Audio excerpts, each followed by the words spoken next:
Today on the show is Nate Wylie. He is the founder of Infinite Talent. Nate is an incredible recruiting mind and leader, recruiter friend of mine. I have to educate both sides, right? Both the candidate and the hiring manager. My more successful placements have been when I've had to push back on a founder. I got to ask you a pretty direct question before we bounce. Nate Wylie is recruiting sales. Everybody should have their little AI buddy that knows Brandon, that knows Nate, knows how we like to talk to candidates.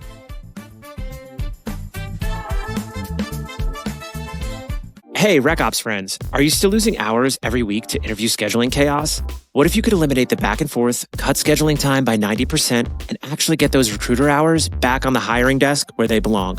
That's exactly why teams are turning to Rooster, the native interview scheduling platform built inside Workday Recruiting that finally makes interview logistics fast, seamless, and predictable. With Rooster, you connect directly to your Workday system. No extra tools, no disconnected workflows, and instantly let candidates self-schedule with one-click booking links.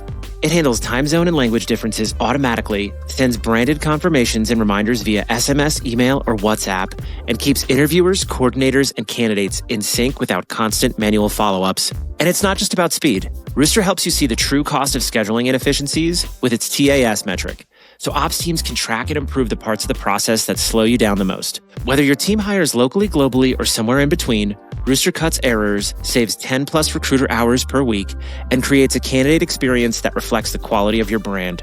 If you're ready to stop chasing calendars and start hiring with confidence, visit rooster.us and schedule a demo today. Your recruiters will thank you. Now, on with the show. All right, what's up, everybody? Today on the show is Nate Wylie. He is the founder of Infinite Talent. Nate is an incredible recruiting mind and leader, recruiter friend of mine who I met on the internet years back. He's been a guest on the other show, and I'm excited for Nate to come back around because A, we haven't caught up in a while, and B, there's a lot going on in the recruiting world, and I want to hear a business update from Nate. So without further ado, Nate, welcome to the show. Thank you, man. Thank you. Nice to see you again.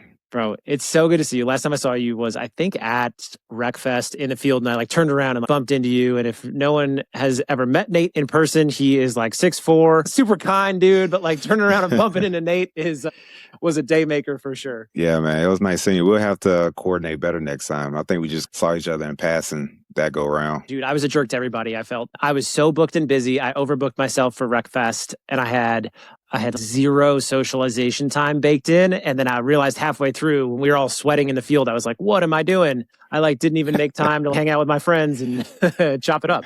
Nah, man, being booked and busy is the best way. So I'm not mad at that. Like I said, I feel like I've watched you grow over the last couple of years into this talent acquisition mogul that you are today. I mean, I'm proud of you. Thank you. Thank you. That means a lot coming from you, Nate. Seriously, when we first met, I remember thinking that. I was like, dang, this dude's got it figured out. I want to be like him when I grew up. And you've got just a master class in branding. You can even see it on screen. I don't know if folks are listening or watching, but talk a little bit about the role of personal brand in your life. What is Infinite Talent?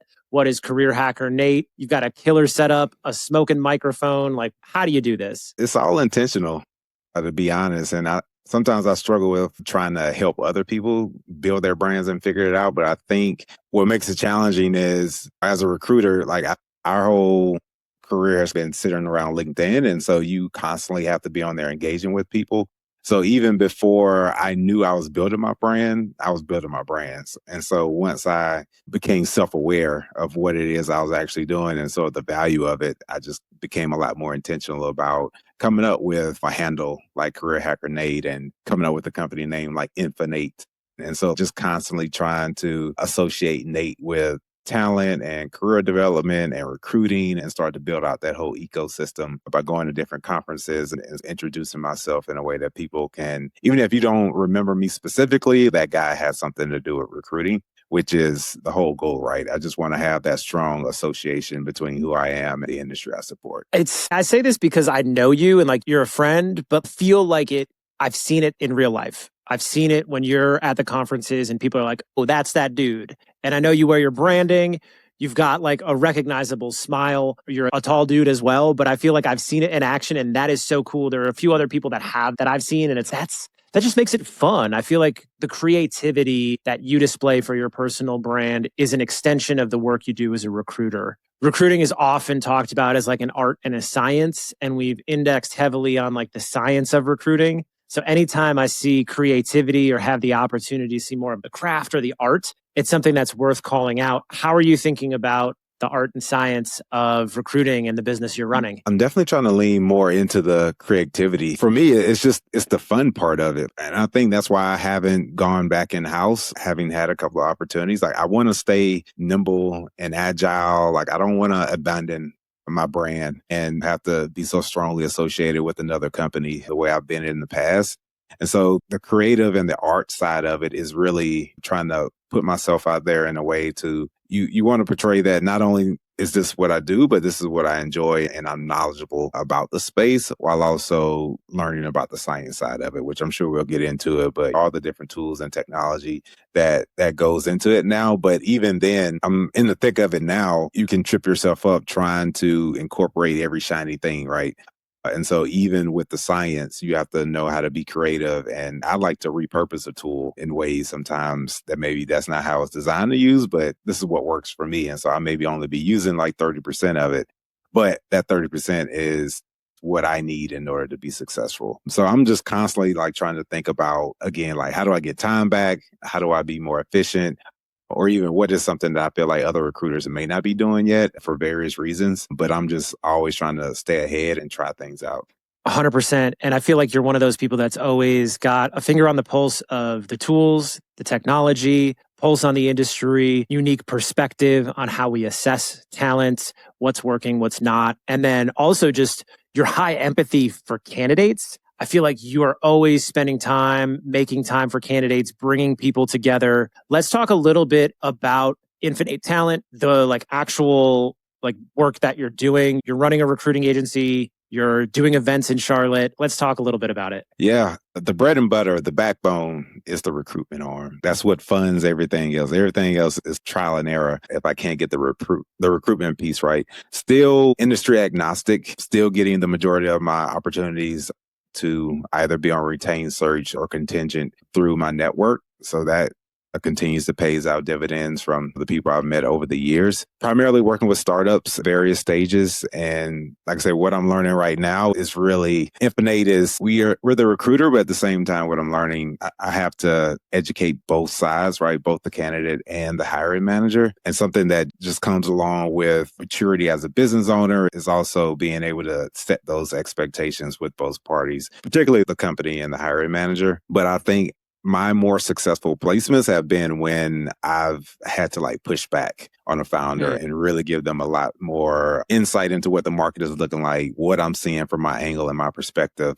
Because oftentimes they'll tell me what they want. Trying to be a good recruiter, I'll run to the market and try to find exactly that. And then as I have all these conversations with candidates, I learn more than what I feel like, more than what the founder or the hiring manager is portraying as what they feel like they may need. And really what they're doing is trying to push possibly an outdated strategy or one that's going to be inefficient because these candidates who are the subject matter experts are telling me what's really happening and what's going down in the market. So being that educational arm is starting to become a piece of the business as well. Aside from that, just really trying to associate Infinite with all things recruiting, all things career development, professional development. So I throw network mixers here in Charlotte. One has a live Q&A that I partner with someone on. So me and her host the networking piece of it. And then we open the floor to different questions. A lot of tech professionals as well as some more like senior level professionals that come to sometimes just giving their take on in their field and their industry. But I think that's something that differentiates us a little bit from some of the other events here in Charlotte. It's just that open floor piece. And I think a lot of people are enjoying that. And then we're also doing like co-working days as well as just creating, as you and I were talking earlier, most of my audiences are like millennials. And so we're always looking for a way to socialize without being in a loud club or something like that. So that's a good intersection or a good place for people to come and be able to be productive as well as sociable a little bit. Man, I hear you on the third spaces thing. I feel like I'm getting so many snippets of conversations from folks at my co-working space, but then I go to this sauna club in Denver, which sounds ridiculous, but like in the sauna, it's like a social club and everybody's at the end of the day talking about work, talking about what they're doing. There's been a lot of folks that have been displaced. So people are talking about their job search. So it's funny because I talk about hiring all day and then I go to relax in the sauna and I hear 20 strangers talking about their job search. So I feel like having an ear to the ground on what's going on with sentiment among folks that work in tech or work in finance or work in the industries we serve is beneficial for us as recruiters, because without that data feeding from both sides, we can't be successful in the clients we serve. You talked about one of the issues that comes up a lot for fractional recruiters is proximity to founders. When you're working in-house, you get insulated. There's nowhere to hide when your stakeholder is a founder. Or what do you think founders get wrong about hiring right now? How much time you get? I try my best to stay neutral and as unbiased as possible, because I really do understand the mind of a founder, right? I think it takes a special kind of person in general to have a vision and say, okay, like I have an idea that I think is $1 billion idea, and wake up every day trying to work towards that. And so I just really accept that, me in a recruiter seat, I'm here to help you find people to execute your vision. I think what they get wrong is thinking that they need to find somebody that's as passionate as them about their vision. But what I get a lot from founders and feedback from candidates they may pass on is want someone who they feel like is going to put in 65 hours a week on it. And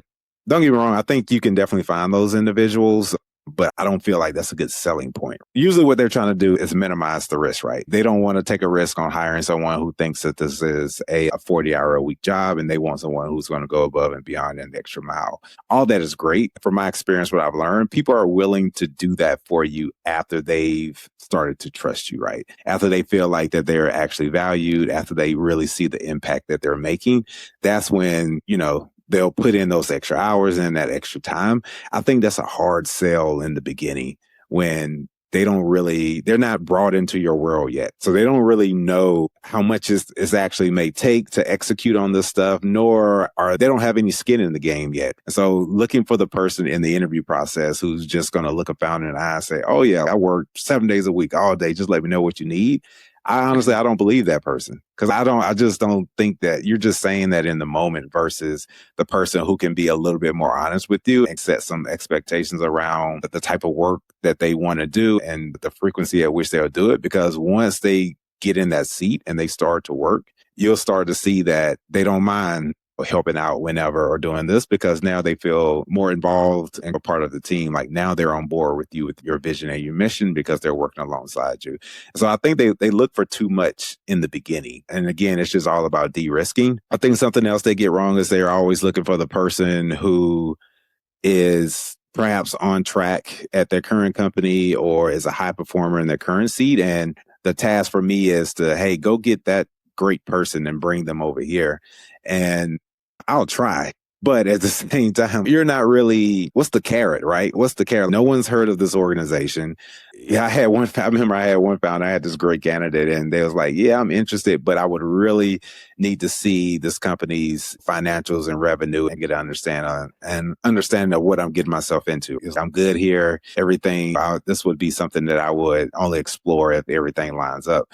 And so I asked the founder, hey, would you mind sharing some of this financial data at high level? Like, this is the request from the candidate that you want. And he said, hell no. He said, hell no, I'm not sharing it. And it was like, okay, you're not that serious. You're not that serious about getting the best talent then, because you have to give a little bit if you're wanting this person to come join your vision, right? There are plenty of people who have been screwed over about startups, right? They get sold a dream, and 3-4 months in, they can't even make payroll. And so I think the good A-listers or those high-performing players that everyone is looking for, they know how to ask the right questions.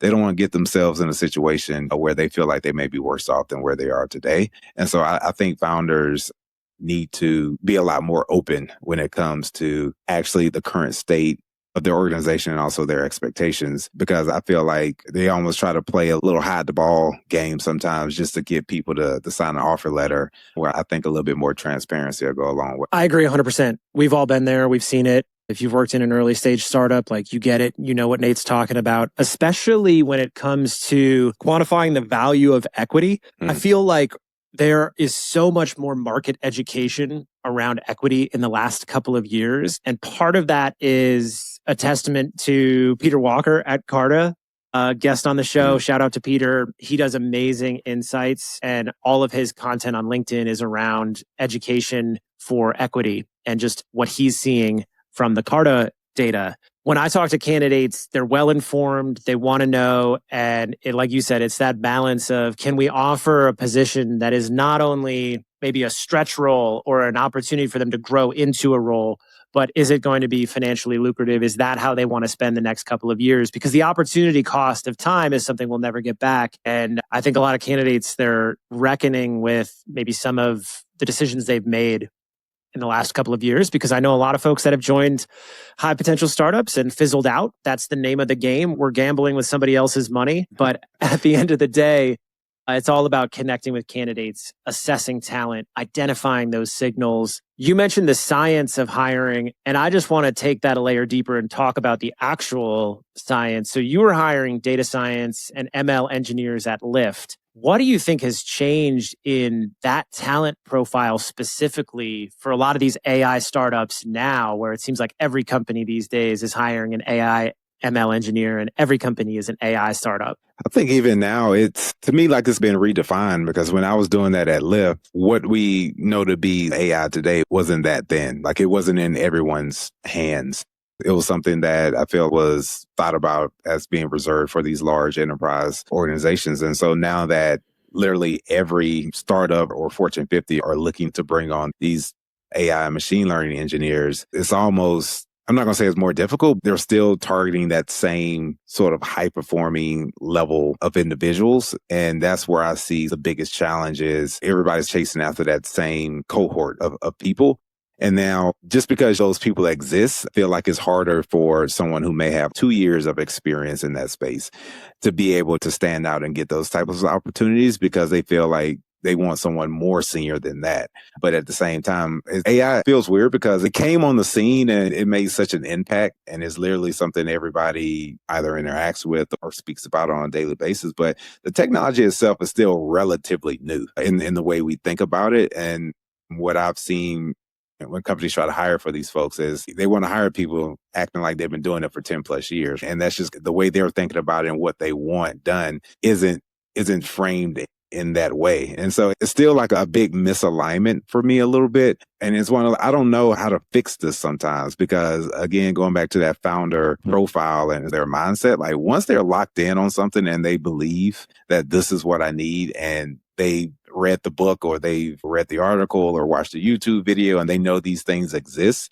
is I got to have one for myself. Like, this is what I need. And nothing else is going to make me the $1 billion but this thing. So I need this thing. And it's tough, man. I think the talent that's actually doing the AI engineering and the machine learning work definitely have to do a better job of positioning themselves and being able to show sort of their capabilities and how they can actually be an asset to some of these opportunities that they're looking for. Because I feel like just the title itself isn't going to do it. I'm just saying I work for this company isn't going to do it. What I'm trying to tell more candidates now is you have to, your LinkedIn or your digital presence almost has to be like a showcase of your work in a sense, or else like it just falls flat. And that goes for almost any type of job function or industry. There are just so many individuals available in the candidate pool right now. So what used to get you an interview easily will get you rejected now, because I can look at this profile, same title, same company levels and types and things like that. But this person over here was able to show me something in a much clear and concise manner versus you just telling me what you did at the company. Like, that just won't carry you as far as it used to. That's so true. I feel like the playbook for what might have worked in 2022 or 2023 just isn't what's working now. And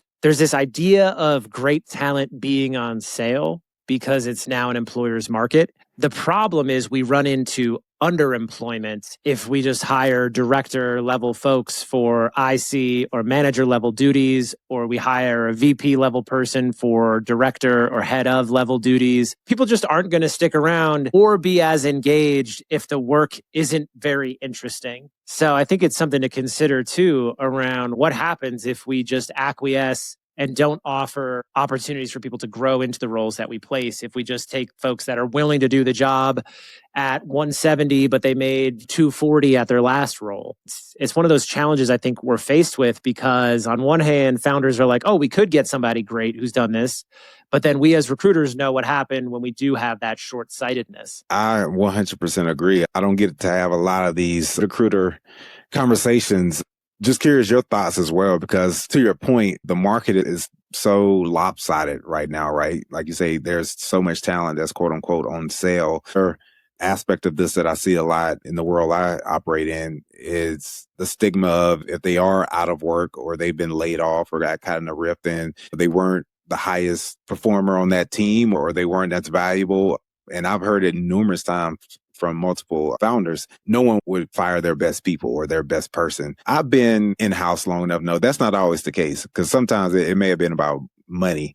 So someone could have been a high performer and doing great, but the work they were doing, when you look at it from a value standpoint, no, we can get rid of this $200,000 person, and then the $150,000 on the team could actually keep the thing on the track. We can get a savings from this. And so that's what drove that decision. It wasn't necessarily performance, because I've been in organizations where they lay off a lot of the managers and the senior people because that's just how they value that department and feel like the lower level folks can run the show until we figure things out later. But we want to get some of these high salaries out of the way.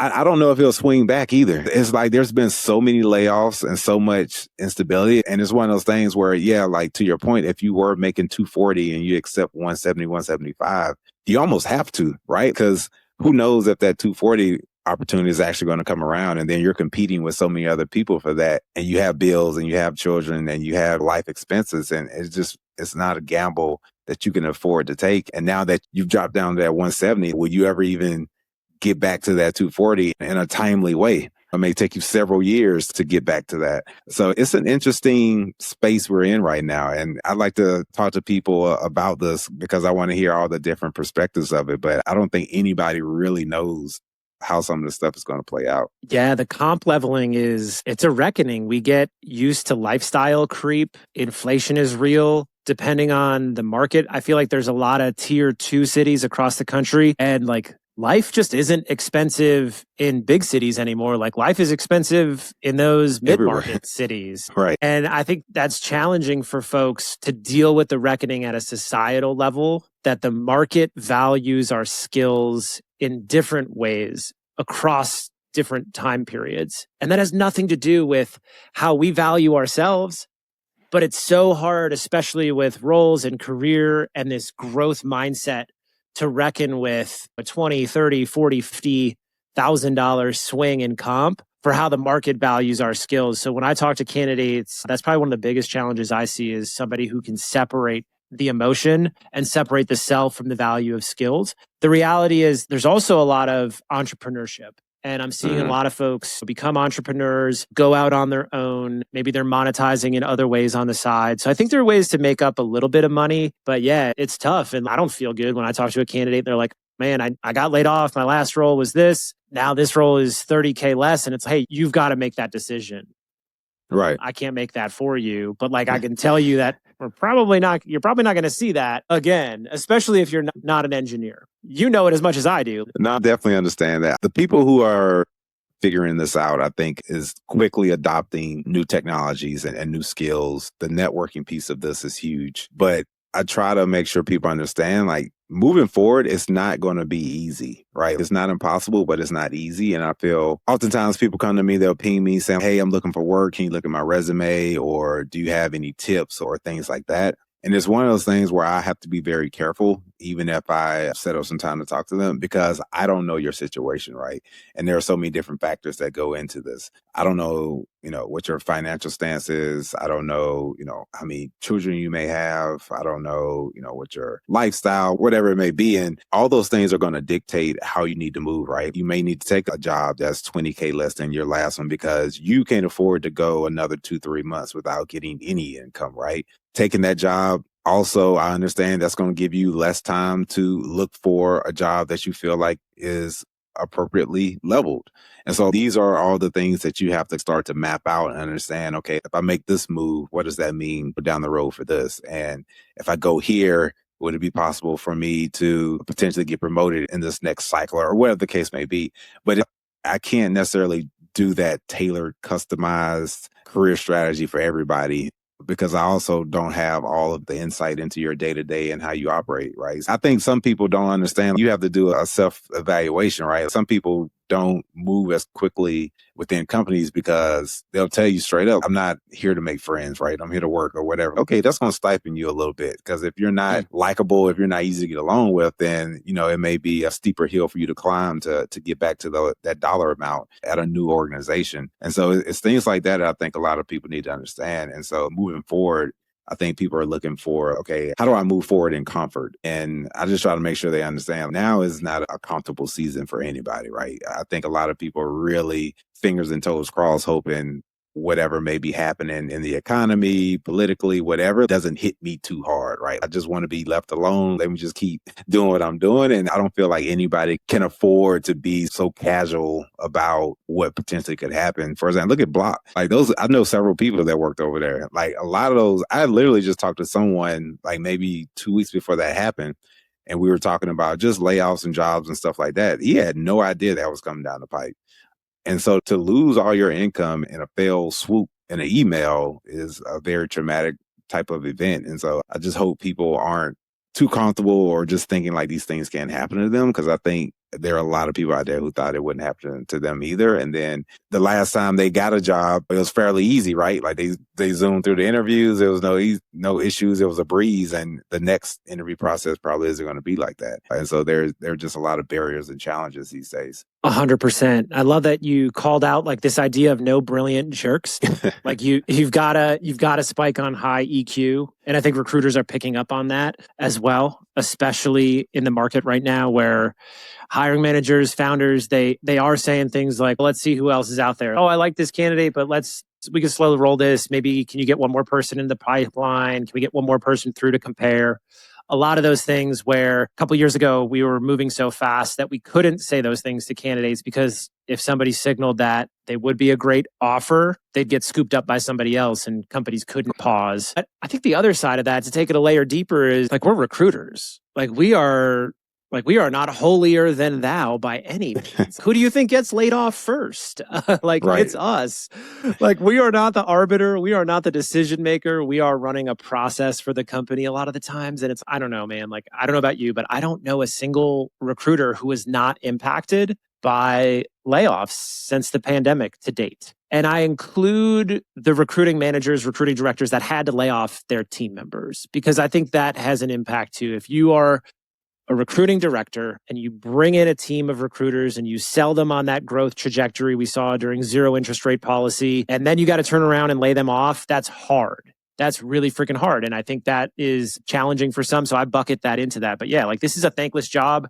We're always first to go. And I love that you said you've got to make those decisions for yourself based on your own scenario, your own living situation. People are forced into making decisions that are in their best interest. And we as recruiters can shepherd and guide and offer advice when needed. But at the end of the day, candidates often make decisions based on gut.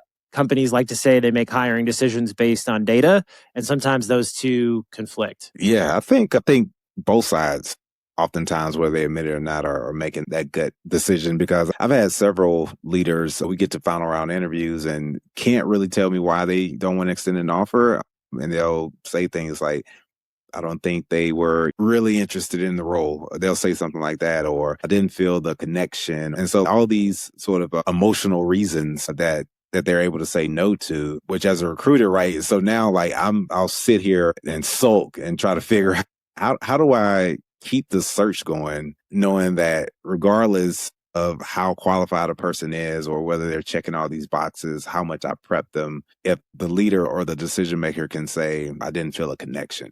It's just like, okay, how do I screen for that? You know what I'm saying? It's like, how do I figure this out? Because I'm sure you felt it before. Like every recruiter, man, like I still to this day, I'll wake up and if I see a Slack message or an email and it's like, hey, Nate, connected with Brandon, great guy, just don't think it's the right fit. I don't know. I take that personally. Like, I just always take that personally. I feel like I wasted everyone's time because I presented this candidate, but it's wild that I feel that way because I've been recruiting for about 15 years now. And so I've heard this thousands of times before, but I still feel that sting every single time. And it's tough. It's tough being a recruiter. And that's what I say. It's all emotional. Like, I have feelings.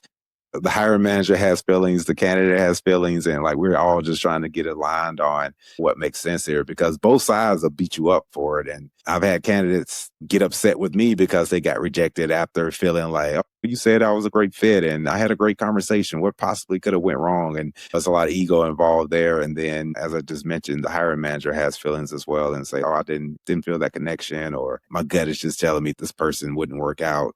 I don't know how to account for all the emotions that are in play here. Appreciate that you called it out even after 15 years. I think if you don't feel that sting, that's a signal. That's your time to go.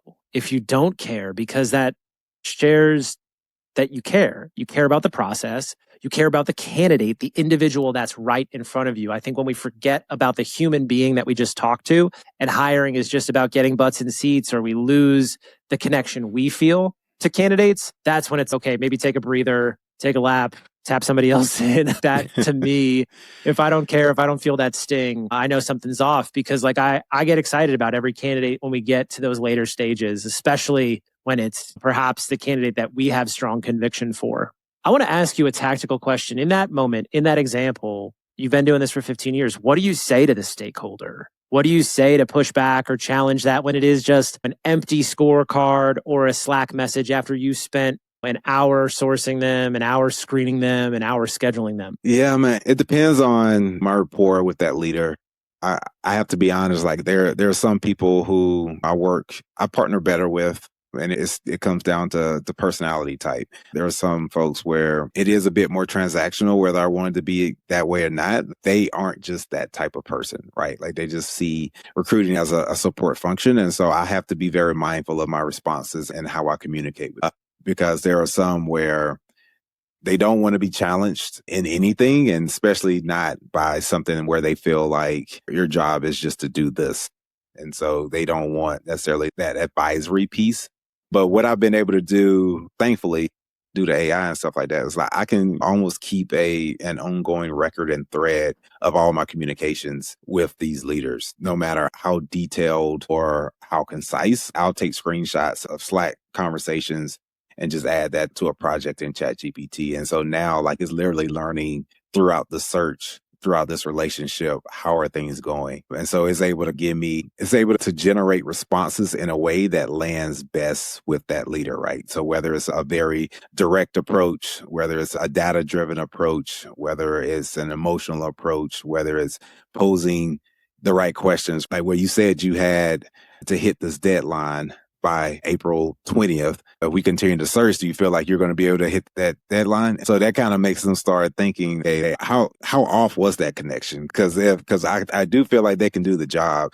If I don't hire this person, is that going to put me further in the hole based on what I need to get done as an organization? So sometimes it's about asking the right questions and not necessarily telling them or trying to advise them on something, but just to get their wheels turning. But I really enjoy using AI in order to help me think through some of the EQ type of scenarios here, where it's not that I'm doing anything wrong. Like, I'm dialed in on the search. The bullying is great. The candidates are good.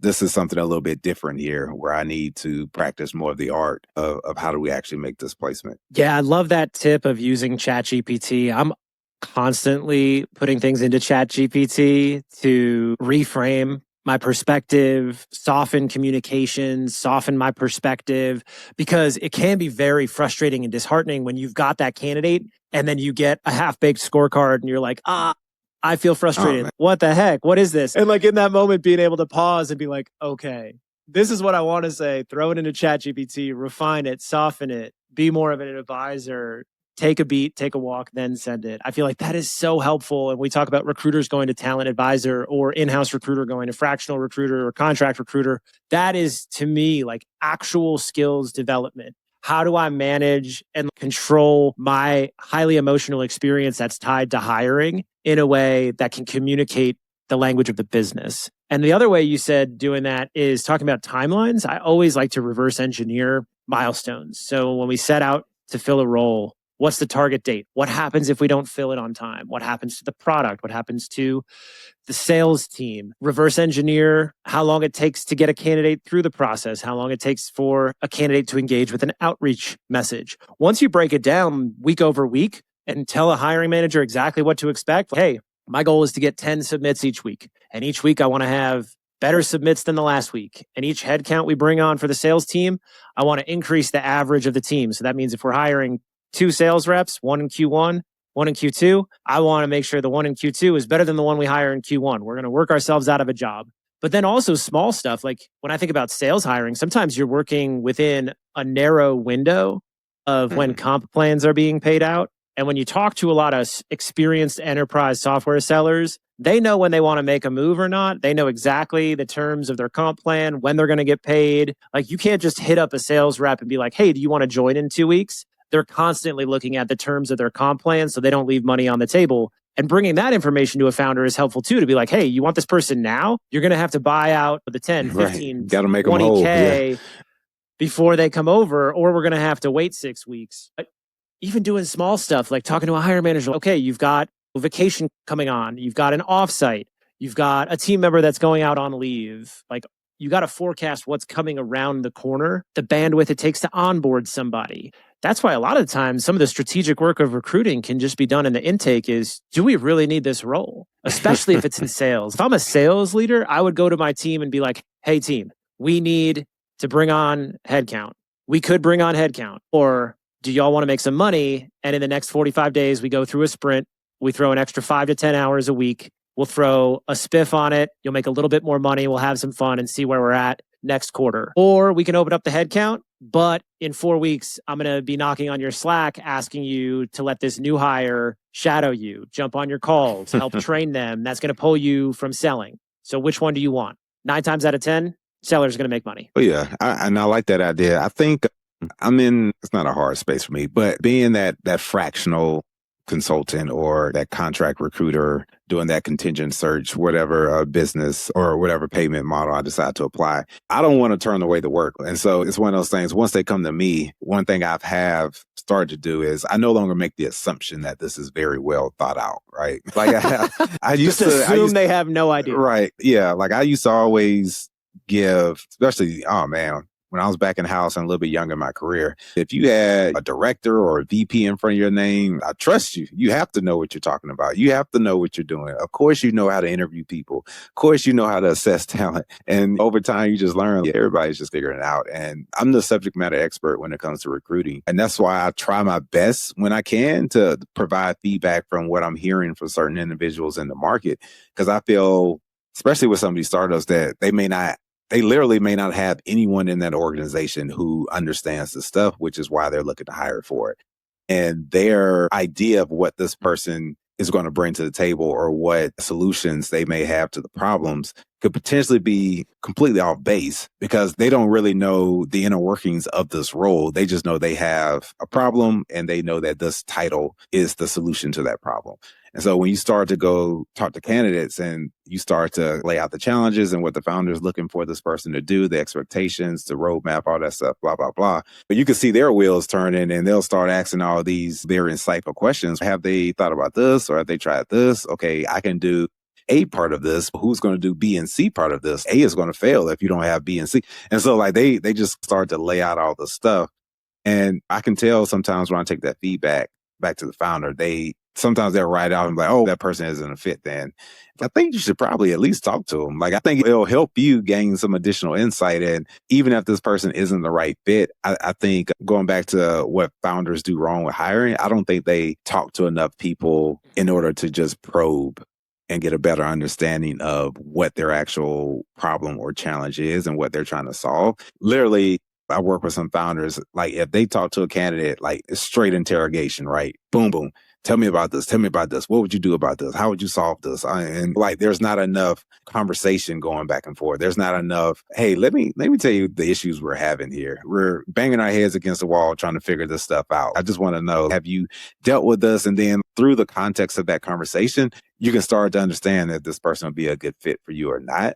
But like when you go in all guns a-blazing with this is an interview, you got to impress me and prove yourself. Like sometimes you're missing out on some very valuable information. And then if this person is as good as we believe them to be, like you've turned them off. Like they came to us as a favor. They're doing fine. They're over there thriving at their other organization, and you've turned them away with the way in which you've tried to interview them. And so it's tough sometimes, but that's hard feedback to give. Is I've had to do it though, because at some point you have to understand, okay, like the problem isn't me and candidates.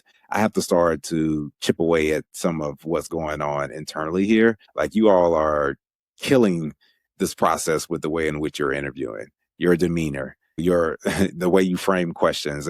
And when I started getting messages from candidates saying, hey, Nate, just finished the interview up, I guess it went all right. It got a little awkward. You know what I'm saying? That makes me start being like, what is actually happening in these interviews? And like I say, being a recruiter today, like you have to keep a pulse on all of that. I miss the days of where you could send out the resume and just trust everybody knows how to interview and get it done. Like now you have to be in the weeds of every conversation, but it's helpful now because like I say, I can start to take feedback from both sides of those conversations, plug that into the AI tool. And again, that is just more knowledge for them to help guide me through this process and this search. And now I can do better interview prep as well as better interview prep for both sides. So I can send both the hiring manager and the candidate a doc to be a little bit better prepared for this conversation. 100%. And I think that's one of the pieces around the science of recruiting that has come into market right now that does have a really good silver lining for recruiters is interview transcription. A lot of the times recruiters have not been able to have insight into what happens post-recruiter screen handoff. We're just trusting whatever that director of, VP of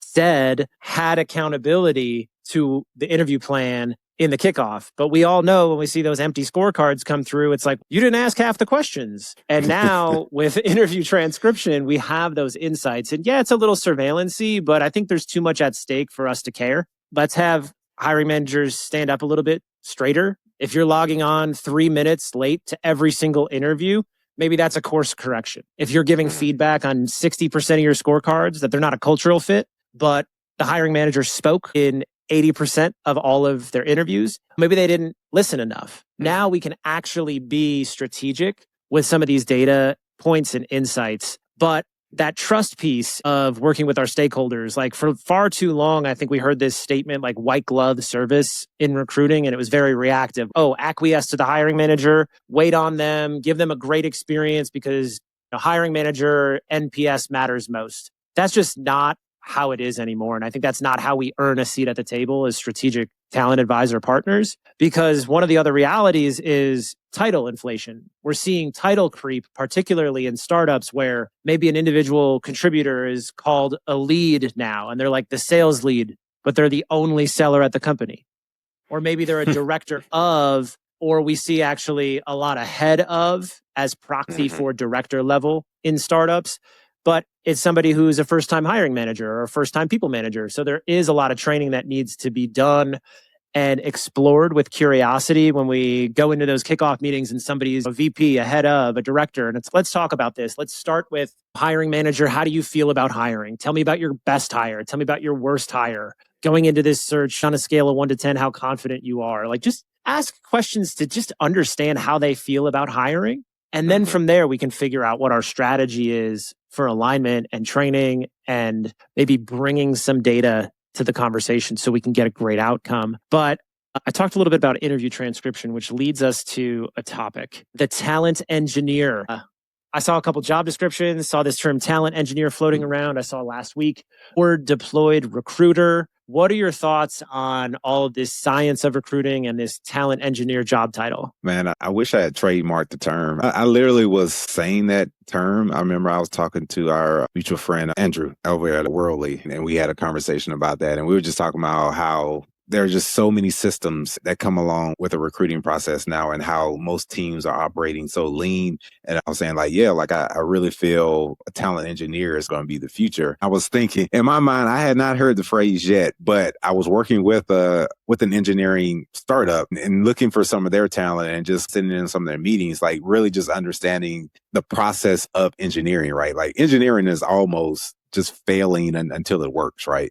And so I was just thinking that I was like, yeah, like that's kind of what I feel like I'm doing because I'm working with 3 to 4 different companies. I can't cookie cutter this process for each one. Like I have my foundation and sort of the baseline of my process, but the way I recruit for this company is not going to be the way I recruit for that company. And the way I present candidates for this one isn't the way I present candidates to this one. And it just started to make me think about like how I literally have to come up with very unique processes for each client that I'm working with. And I think the future of the recruiter role is really understanding the problem more than anything. And by the problem, I don't just mean any challenges or bottlenecks in the recruiting process, but what are the actual problems that this candidate is looking to solve for? What are the problems overall in the organization? And then start to work backwards from that to start to understand who are these people that are going to be best suited for this type of role? Because you can qualify someone technically and they not be a great fit because the environment that you're dropping them into just isn't conducive for their success. Either they don't have the mindset for it, they don't have the interest in being challenged in that way, or as we were stating earlier, like this team goes hard. Everybody on that team is really getting after it. And to put someone in that position who at this point in their career may be more concerned about work-life balance, we're almost going to set them up to fail in a sense because they're going to come across as a weak link just because they're not putting in the hours when they can actually do the work. And so like, how do we measure success on that team, right? Is it results driven? Is it productivity? Is it hours online? Whatever. And you have to understand what all that stuff is. So is that part of it? And then there's all these tools that we need to figure out how to utilize, how to create a process and a workflow that we can actually repeat in a very consistent way.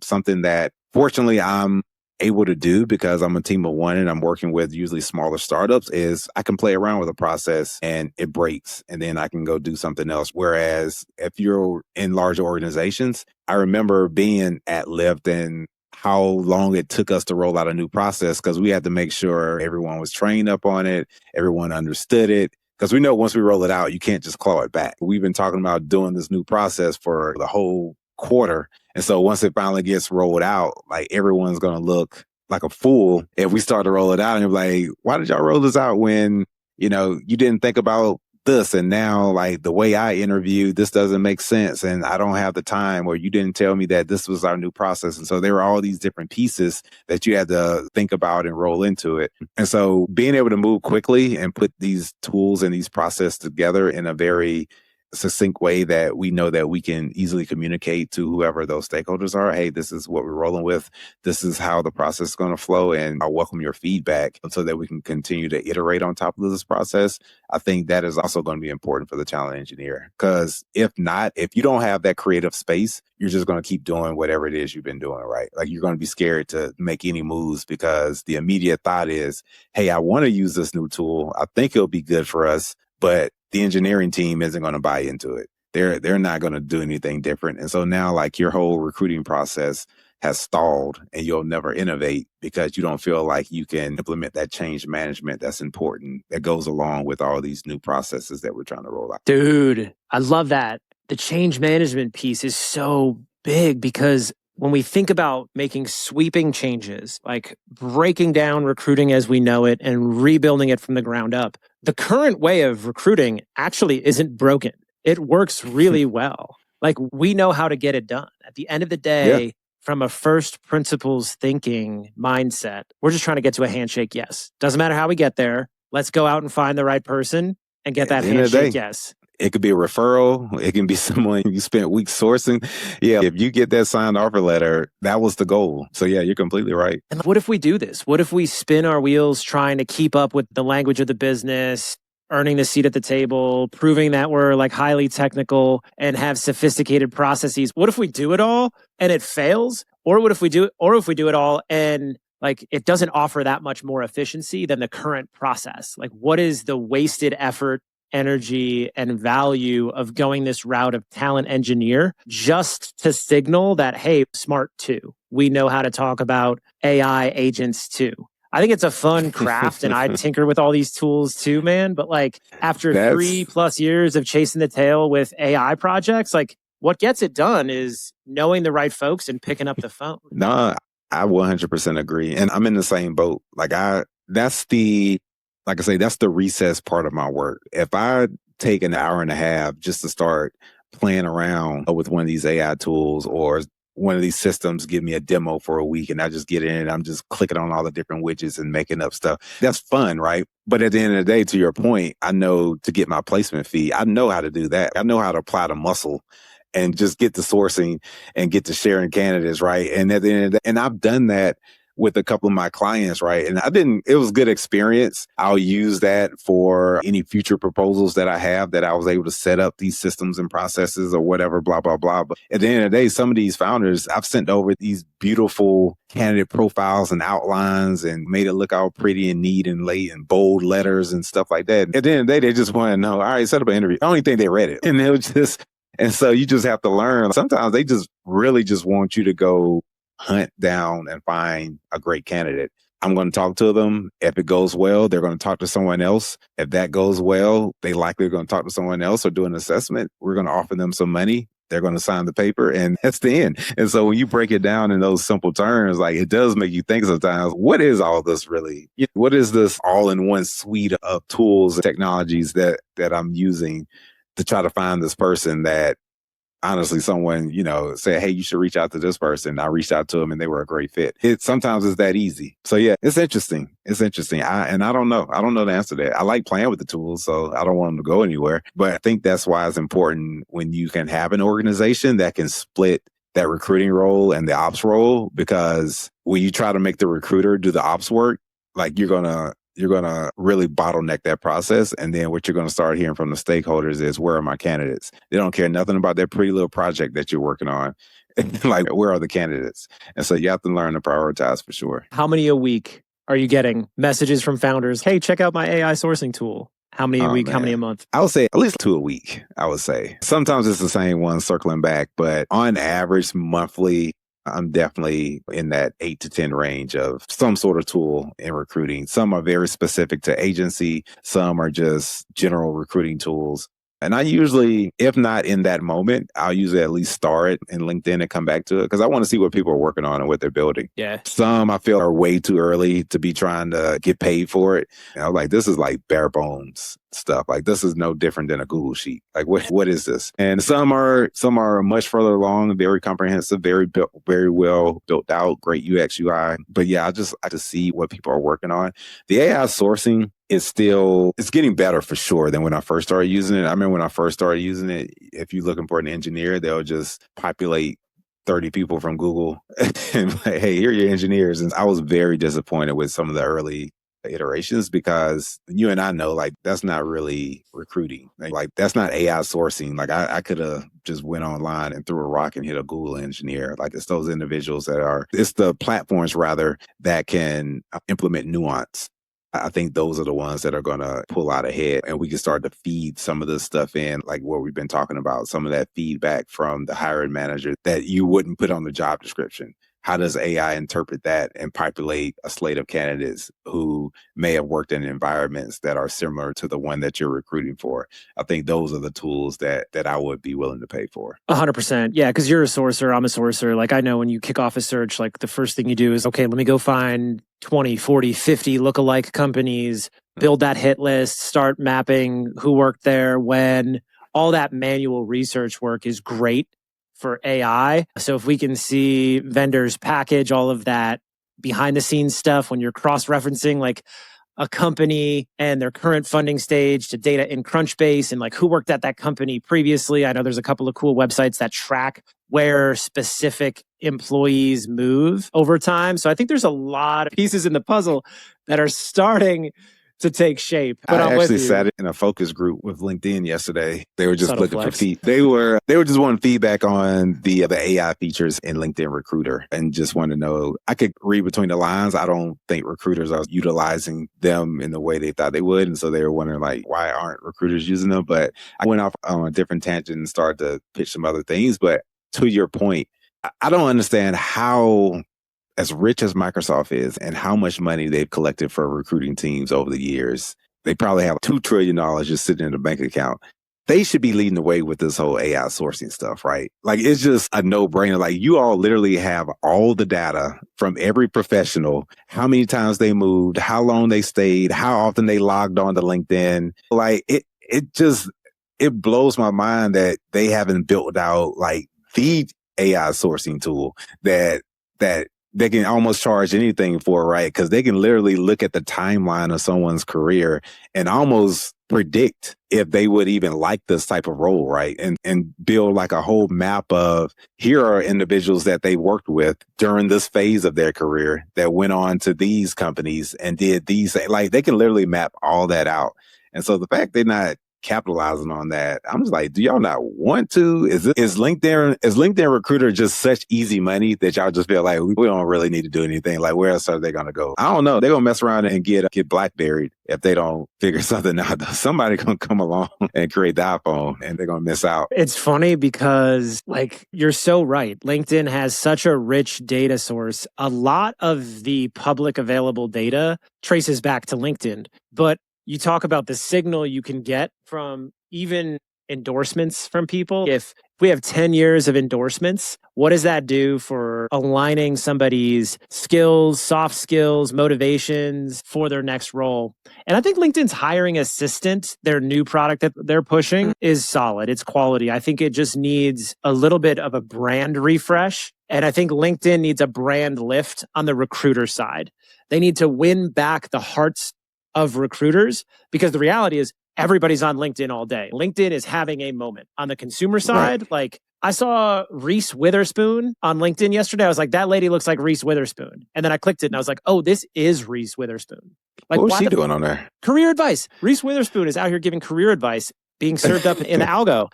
So it's, let's just win the hearts of recruiters so that when we look at that $30,000 annual subscription that a lot of recruiters are feeling resentful towards, they get excited because they know, yeah, cool, I can put together with paper clips and bubble gum my own workflow. But if I've got everything all in one and DMs are at an all-time high for responses, like that to me gets recruiters seeing the value of it being a premium product. And right now, I think there's a brand issue where it's like, it's not that premium. It doesn't feel premium. And like I said, I think for me, as advanced as AI has gotten, and like you say, I know most of the AI sourcing tools I've used, it literally all I do is populate candidates and then I click the LinkedIn link and then I go to LinkedIn. If it looks good, I go into LinkedIn Recruiter and send them an email. So that's usually my process. And so for LinkedIn to not be able to market themselves as almost any other AI sourcing tool is just literally like the appetizer to us anyway. It's like, why are you even entertaining those when everything you need is right here? Like all roads lead back to us. Just go ahead and say it. And so for them not to build out some of these tools that could be almost, like I haven't played with the new assistant one, so maybe some of this is in that, but the fact that recruiters literally log on and our day and our work is all within LinkedIn, everybody should have their little AI buddy that knows Brandon, that knows Nate, knows how we like to talk to candidates, knows how, give me stats on my response time to candidates. And what are my outreach stats and what can I improve on? Serve up the stuff proactively though, right? Like I just think that they should be at that level, especially those of us who have been recruiting for so long and have been, I started my LinkedIn account in 2011. She should know me, how I like to engage with people on my feed, just in my professional network outside of reaching out to people. But like I say, all those data points that they have in there, I just feel like they're wasting it in a way in which they could probably charge almost anything to be able to, hey, we built something that knows you, knows how you like to interact, knows the type of candidates you go after. And all you have to do is plug in some little preliminary information about each client or each company that you're recruiting for and just keep feeding that knowledge base, and now that's the sourcing assistant. Like that, at that point, they should be able to go out and find the type of candidates that you're looking for. There's a piece in there that you called out that is crystal clear, and it's the role of the recruiter. It's the trust. It's the fact that Nate has been on LinkedIn since 2011, has 23,000 followers, is out here, is a real person, is a real recruiter.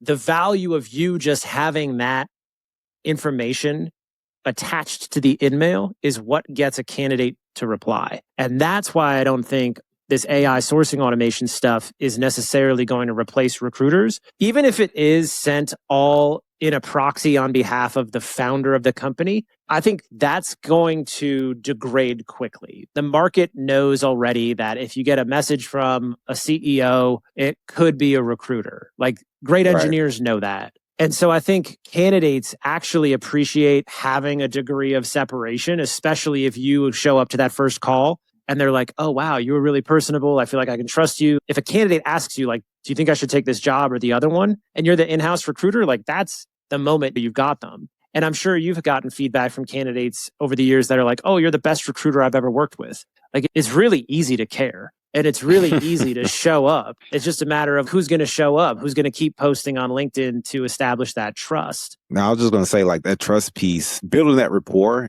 is very important, especially if you're working on something where it's already been a challenge and you feel like you yourself are almost like an instrument within this recruiting process that is going to actually get it filled. I've worked on some positions like that. And then there's been the inverse where I feel like the team I'm working with or the founder I'm working with, essentially I found the person and then they just tried to run with everything. And then what happens is toward the end of the process, it can't close because they weren't building rapport. It was all assessment. It was all interview. And like I say, you have to have that EQ because sometimes you're dealing with people who they don't need you. They know that you need them more than you need the organization, but you're not acting like it. And you're not even meeting them halfway.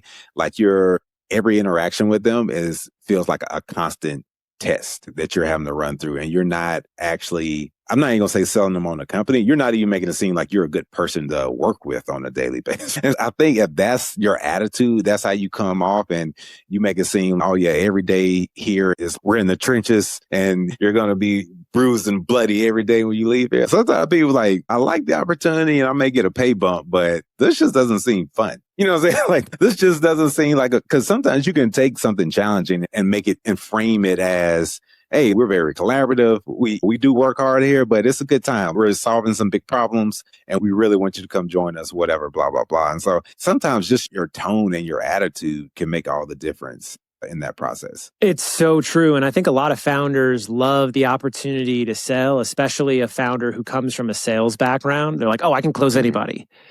I think discerning founders recognize the value of the external recruiter where they're like, hey, I need you to close this really hard to fill position because that degree of separation, that externality allows an external recruiter to be like, okay, Nate, I know you've got 3 offers. Let's just talk through them. You know that I'm incentivized to fill this role with this company, but let's just break it down. And I'll tell you like what I think. I think some founders pay for that and they see that value. And that's why you see some of the large exec search firms be really successful, like a True Search, a Riviera Partners, Versa. That's what they do day in, day out, is companies are paying 30% premiums for the ability to be like, yo, what's up? I'm so-and-so from Diversa, and I think you should take this offer. There's so much trust that goes into that process when you have that externality, plus the empathy to connect from the whole life cycle. The data point. Okay, well, let's go back to LinkedIn. So we all know that DMs are crushing it, and we see the pendulum switch. Every few years, it's like email outperforms InMail, and then it swings back. InMail outperforms email. When I caught up with Daniel Shapiro, COO of LinkedIn at Talent Connect last fall, he shared that since they launched hiring assistants in 2024 to 2025, after a year of testing, they saw 62% fewer profile views per InMail accept from their recruiters. And then there was another interesting data point about 69% improvement in InMail acceptance rate in 1 year. So that justifies That's what huge. we probably saw as recruiters, whereas, email's back in favor versus email. And LinkedIn was like, this is up 69%. So I think it's interesting because it signals more people are active on LinkedIn, but I also am starting to see a weird dynamic where you get really great engineers that will go dark. They'll hide their profile and then turn it back on when they need it or want it. But now you see folks that are like, hey, I'm an engineer, or hey, I'm a data person, but I want to have fun on LinkedIn and use it the way I see other people doing it. So you're seeing more people like become creators, not necessarily just using it as a job board. And I think that's perhaps why we're seeing more folks respond to those emails, because maybe they're getting the notification, maybe they're on the platform more, maybe there's more familiarity with the UI. A lot of things go into why somebody responds to a DM. Sometimes it's not necessarily just the copy. Sometimes it's deliverability. Yeah, this is a great point for you to bring up. First thing, I felt like I've always had more success with emails. And I think it's because, for better or for worse, like LinkedIn is the professional network. I'm glad, to your other point, I'm glad it's moving more towards semi-social / professional. There's just more general engagement versus people would only go there if they were looking for work or they wanted to post about their new job or they were updating. Like, it was a very casual interaction.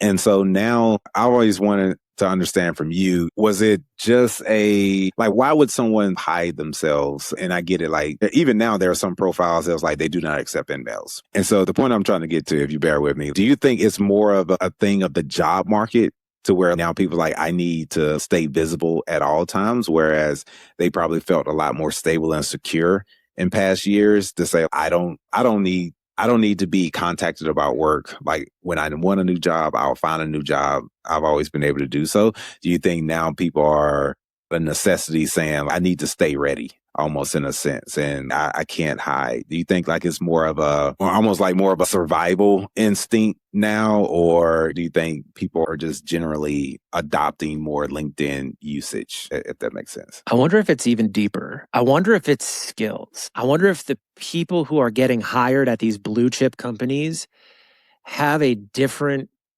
balance of hard skills and soft skills. This kind of goes back to the forward deployed engineer, which is like a solutions consultant, a solutions engineer. They're going to be client facing. Can you talk to a client? Can you help sell? Can you create value? And maybe we're seeing more folks on LinkedIn in those previously like technical minded roles where that was the thought process before. Oh, I'll go on LinkedIn if I need a job. I'm a great engineer. Recruiters will hit me up. I'll land a new role when I want one. But now maybe it's just the soft skills where there's higher EQ of those technical folks because the market demands those skills from engineers currently. No, that's fair. Now, one thing I do get from some folks that I think you and I probably take for granted being recruiters, a lot of people just don't know how to engage on LinkedIn or network on LinkedIn. They won't send a message. They won't send a connection request without some sort of specific reason or having a direct sort of line of connection. Like, they won't just send a random one because they're like, that's, and I was talking to somebody and they was like, that's not weird. So you just ask people to connect with you. And I'm like, yeah, like that's what it is. That's the whole point of network. A lot of people hide on there. A lot of people, I don't have a picture. I don't want people to know who I am. I'm like, but you're all over Instagram. You got your whole family on Instagram. I was like, why wouldn't you want to build out a professional profile to where, I'm a recruiter, so I have to use it, but I do having that living resume to show you this is what I've been up to. This is what I've been doing. And something that I see a lot of people running into now is they want to build out a brand new LinkedIn persona in a day. I'm like, now that looks weird. It's like, where did you come from? All of a sudden, you just got on LinkedIn yesterday. You have no career experience, no history. You got 6 connections. I was like, that looks like a fake person. That's what this literally looks like. And so they're struggling with that. And now they're literally trying to figure out, do I just stay off because I don't want to look weird, building out this new profile without any real background or any content or context? Do I just start from scratch and try to build and get on there and get out there? I was like, yeah, you got to jump in. I was like, the longer you stay off, the weirder it's kind of going to look. Yeah. Yeah, that's true. One of the best sourcers I know is a former director of mine. He's a baller. He told me once that 80% of the data science team at Reddit is not on LinkedIn, but they are on Discord. And he's out here like sleuthing Discord threads to recruit data science folks. But then it's funny, as you're talking about a lean profile, one of the best software engineers I know, who I met him when he was a little bit younger, but at this point, 6 years experience, 3-time founding software engineer, baller full stack guy, great on the front end, builds beautiful software, 294 connections, like the leanest profile, top 20 CS degree, like the exact person you want to recruit. And he's just always got such a funny LinkedIn profile because there's just like nothing there. No banner image, tiny little descriptions. He's really personable and he's actually pretty funny, but I love it. It's just like his about section just says, sup, sup.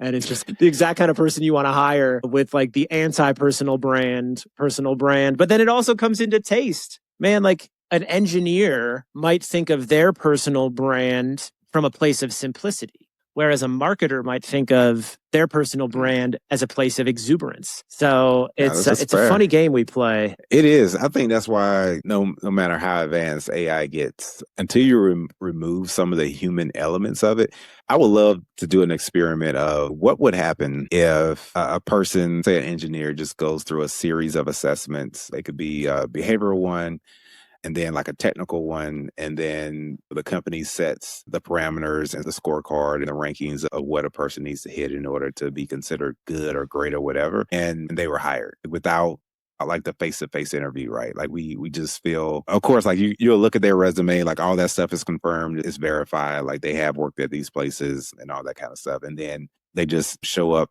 hey, Mr. Engineering Manager, I'm on your team now. I would love to see how that plays out, right? Like how if you remove all the biases and the subjectiveness of interviews and you just completely go off of this person meets the qualifications, they pass the assessments, yeah, they accepted the offer, they're going to show up on Monday ready to go. I'm just curious. I want to know how that works out because the people in the process are the ones that always slow it down.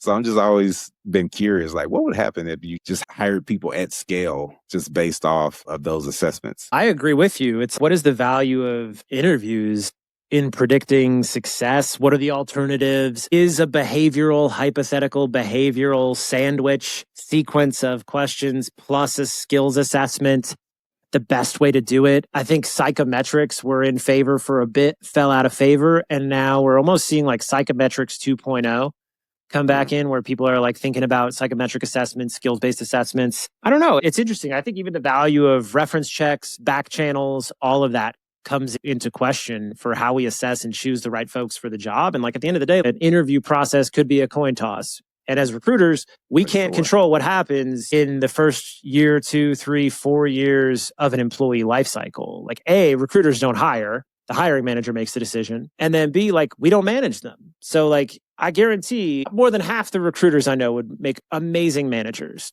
But that's not often the case when you place somebody into a company that the hiring manager may not align with that individual. Love to make the hiring decision sometimes. Like there have been times where a person get rejected and I just be like, we really should have hired that person. And then the part that a lot of hiring managers don't see is, so now I'm connected with this person on LinkedIn, like I'm following them, seeing how they interact. And then let's just say a couple of weeks down the road, a month, 2, whatever, you see their update, excited, I'm joining this organization. And it just, and you look at that company, or I'll look at that company and kind of look at the team, look at the about us in the summer and see what kind of organization it is. And sometimes that worked out for them. That does seem to be a better organization than what they would. And then also the thought is, okay, what didn't you see that they saw? Like that's always a question to me as well. What did that candidate learn from this interview process and showed up better at the next one and kind of knew how to navigate some of the questions from the interviews a little bit better? Is that interview team better trained, more qualified to assess talent? What is their process?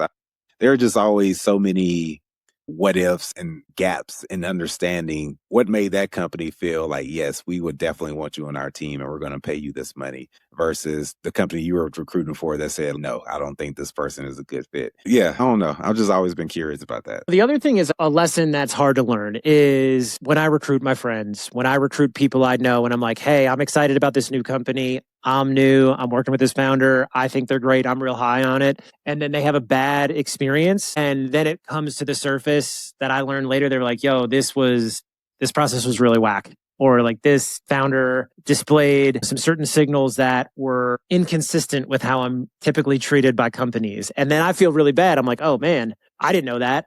I'm new. I'm still learning them. And I've gotten burned a couple of times where I've had friends get burned by a founder or friends get burned by a process. And I'm like, ooh, it always gives me a little bit of pause, even when I know they'd be great for the job. And it's sweet. We could get this person through. I know it's like great alignment. So I think that's one of those silver linings or one of the learning experiences of working with early stage companies too, is how you go about recruiting people in network versus keeping that degree of separation sometimes when we get excited with a new client, that level of trust where it's like, maybe I'm not going to be so fast to recruit somebody I know into this company in the future, but maybe I'll bring them in if I've worked with this person or I've been around for a little bit. That's always tough for me as a recruiter because I've been in those places before where I'm working with a new client or something like that. And people hit you like, hey, Nate, I saw y'all are hiring for this. I'm very interested or whatever. And I'm like, run. I wouldn't even do you like that. But but I still have to make a placement. So I was like, I'm doing somebody like that. Like I've never been comfortable when I have to recruit for a company that either I no longer want to be a part of, or sometimes it's just a team. Like sometimes the company itself may not be that way, but the team that they're joining, I've always been that individual that team members thought they can come to and just vent. So I just always got the down and dirty details of how it is to actually work for a certain leader or this happened or that happened or whatever. And just, damn. I wouldn't have never known that because I'm not actually on the team. So I'm not in the day-to-day of how this person actually interacts as a unit or as a team or as a leader. But so when you get some of those details, you start to see, damn, that's what you have to put up with like on a weekly basis. And they're just miserable in life. And it's just like, how do I now go recruit somebody to add to that? It's just, it's like, I don't want to set someone up, but I also understand people have bills to pay. And so I always the ideal situation is to either find someone where they're getting a pretty significant pay bump, but then I always try my best to hope they can read between the lines and be like, yeah, it's a challenging environment. Like you want to try to give them a little hint at it's not all rainbows and butterflies over here, just because I want them to know what they're getting into. For example, I'm not one who would run from a toxic culture or something like that. I'm just not that guy. Like it's just, listen, this just work. It ain't like we're bare knuckle fighting at the end of the day out back. Like it can only be so bad. Okay, they talk snarky in emails and he's a bit of a jerk most of the time, but that's fine. No big deal. I like to pay. I'm good. But that's not everybody's experience, right? There are some people who literally get drained and can't mentally get around what that environment looks like. And they literally can go into almost like a state of depression having to put up with that kind of stuff. So I definitely, I get it. And I never want to put someone in a situation like that. And I feel like I'm responsible for now the life they have to live, putting up with the situation. And they're in a situation where they can't just quit because they need to pay as well. So that, I think, to bring it back to recruiting, like even that's an aspect of recruiting that I know a lot of hiring leaders don't even factor or even give any sort of consideration to is I'm trying to find someone to put up with you as well. Like I put up with you and your team may have been intact for a little bit or whatever, but you know how you operate. You know who you are. Like you've had turnover. You probably had HR pull you to the side. Like you know how you operate. And so the fact that I have to find someone to join that and hey, any candidates? Like, no, I haven't found any monsters yet. Like I'm still looking for the people who have the thick skin that isn't going to come in and immediately regret their decision and turn around and bolt out the door.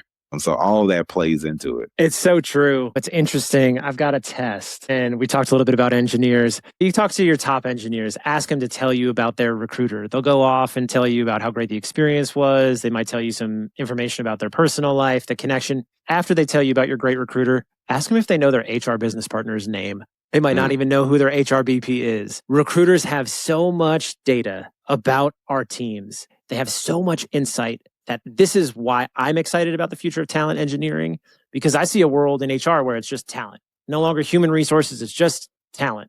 And we've got division of labor because we need to take the insights and the human element and the connection piece we have with our candidates from the very first stages when we first reach out to them, those very first calls, and tie it into their journey. That's where we'll have more insight, not necessarily at this handoff of what was their quality of hire based on their start date through regrettable attrition. I think there's just more we can do from a systems perspective in a future with AI that I'm excited to see, because there's so much invaluable information between the relationship of trust between candidates and recruiters because those candidates turn into employees. And one of the biggest decisions we make in our life is where are we going to go to work? I'm not going to say it's everything, but it's always been difficult for me to buy into kind of the complete separation of working in your life and your personal life and stuff like that. And I get it. There are times people may be too overly attached to their job, like it's their whole identity and all that kind of stuff. But if you peel it back, yeah, where you work is where you spend the majority of your time, determines your lifestyle, determines how often you take vacations and where, and if you can help your parents out, and if maybe even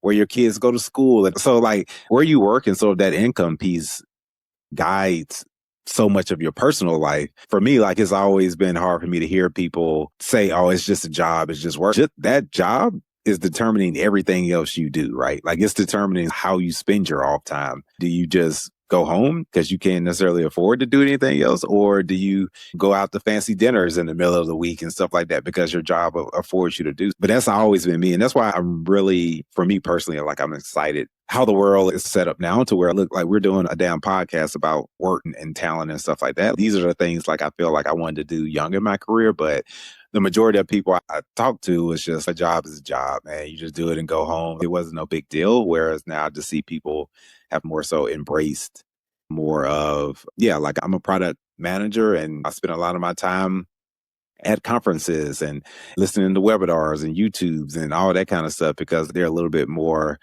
engaged into the thing that will hone their craft. And it could be a thing of like how we were talking about earlier, just this millennial generation. Like that may be, I feel like we were brought up saying we had to go to school and get a good job to where that was just drummed into us so much to where I know when I did graduate, once I got a job, like I just knew, okay, I need to figure out how to continue to build upon this, right? I can't ever stop or I don't want to get derailed about things. And then you get older and understand that you do have to take pivots and transitions and laterals and step backs and stuff like that. But that's just always been a very important anchor to me versus I know some individuals who, I don't know, just never really gave any real thought about building a career and was just only looking for something that can provide them like a bare minimum lifestyle. 100%. And I got to ask you a pretty direct question before we bounce. Nate Wylie, is recruiting sales? Yeah. I think it is. I think it is. I tried to fight that fact for a while. I think it is. It's you apply a very similar process. You're doing the cold outreach. You're trying to get leads. You're working a sales cycle, which is the recruiting process. You're practicing like candidate control, right? You're constantly trying to make sure you're not losing a sort of control of the situation or the process, or you're not going to lose your candidate in the same way of if you had a customer on the line that you're trying to sell. The biggest differentiator that I always say is the product that you're selling can walk away and say no. And so that is where it stops being sales, right? If I was selling you software and I feel like Brandon's very interested in the software, but we've been having some great back and forth. We've ironed out the details. We set the price. We're good to go. The software isn't going to say, no, I don't want to go work for Brandon. And so that's the tough part about recruiting is you have to have all parties aligned on this being a good fit. But yeah, I think it's sales. And I think now, as much as I want to apply a very quality over quantity type of mentality to my work in sourcing, it has been coming down the volume. Like I have to do a lot more outreach in order to find the right people. And it's because a lot of the top tier talent, I know you probably heard the term like job hugging. So a lot of the people are just not interested in doing anything new right now. Enough shit is happening. Enough stuff is going on to where I do not want to go learn new people. And so I understand that. I definitely get it. And then on the other side of it, you have these hired managers and founders understanding that Block just laid off 40%, right? There got to be people out there. Keep them coming. And so like they want to see a lot more people versus where I used to be able to present 2 or 3 candidates and no, we're going to make a hire out of these 2 or 3. That's just not the case now. I'm having to build a more robust pipeline. So because of those factors, yeah, I do think recruiting is sales. And I'm with you on that. I have a couple other reasons recruiting is sales, and it's tied back to the talent engineer. So we're seeing these job titles, job descriptions go to market now. People are going to talk about it in the next couple of conference circuits. So we're going to see a lot more talent engineer in 2026. Talent engineer comes from go-to-market engineer, which is created by Clay, the software company. They created this idea of the go-to-market engineer. So we borrowed that from sales. Recruiter enablement is a topic we've talked about for the last 12 to 18 months. That comes directly from sales enablement.